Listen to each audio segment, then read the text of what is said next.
Hello, everyone. My name is Leroy Smith, and I'm the proud founder and CEO at Realized Curriculum Solutions.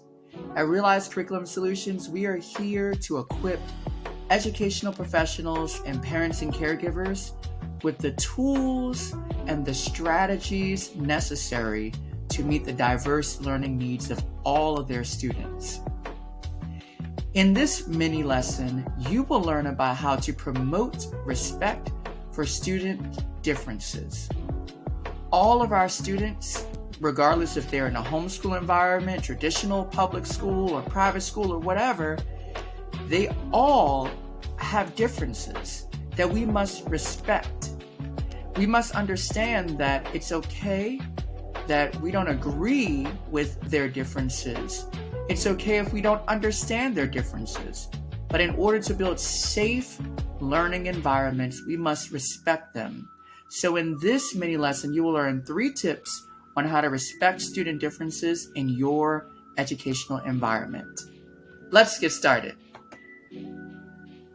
Alrighty, tip number 1, acknowledge differences exist.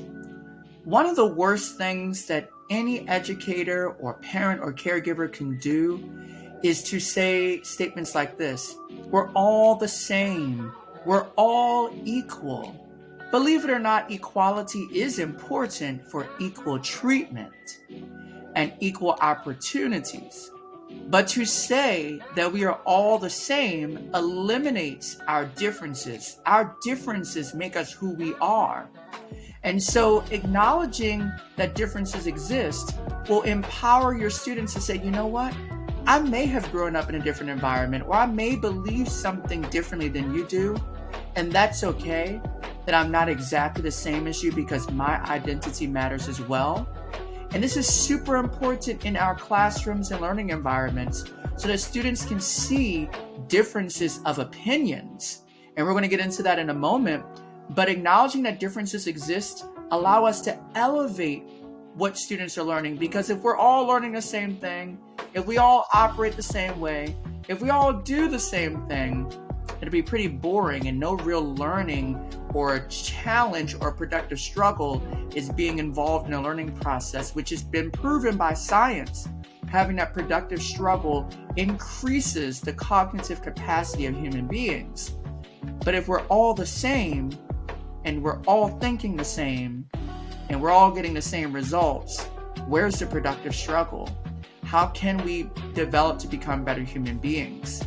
So tip number 1, acknowledge that differences exist. Tip number 2, pluralism is a plus. Well, what is pluralism? It kind of sounds like what it is. When we have plural of something, it means more than one. So pluralism, it just means that there's more than one way of thinking about something or being in any kind of environment. This means that we're not looking at the opposite of pluralism is monolithic. We don't want to assume that all of our students, even if they grew up in the same zip code, are exactly the same. This could lead to a lot of issues, such as stereotyping or outcasting people who do not believe the same things that we believe as adults or among children. So pluralism is a plus because it says that we all people in our learning spaces come with a variety of backgrounds, even if we grew up in the same neighborhood. We all have different experiences that can add to our learning and the learning of others. Pluralism should be one of the end goals in a safe learning environment where we promote respect for students' differences. Because if I can learn from you and you can learn from me and we can learn from someone else, our knowledge base is growing. And when our knowledge base grows, usually our skills grow along with that to increase the productivity and prosperity within our community. So tip number 2, promote having pluralism in ideas and being inside of your learning environments for students. Tip number 3, model and practice empathy.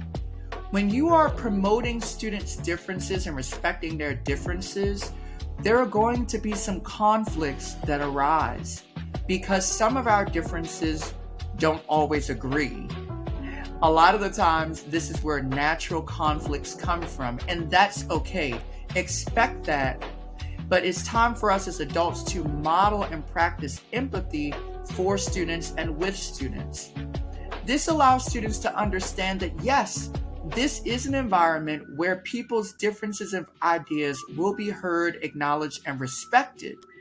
But also, yes, we may not agree with those ideas and ways of being. And that we must be empathetic and try to understand and feel a common decency within our humanity towards someone else that we don't agree with, so that we can come to some consensus eventually on things where we can agree on. This not only gets us to promote respect for students' differences, but it also helps us work through our differences to find some commonalities that we can work together on to further build our community without alienating anyone, but including everyone's voice within decisions that are being made and how we live and how we exist. So tip number 3, model and practice empathy.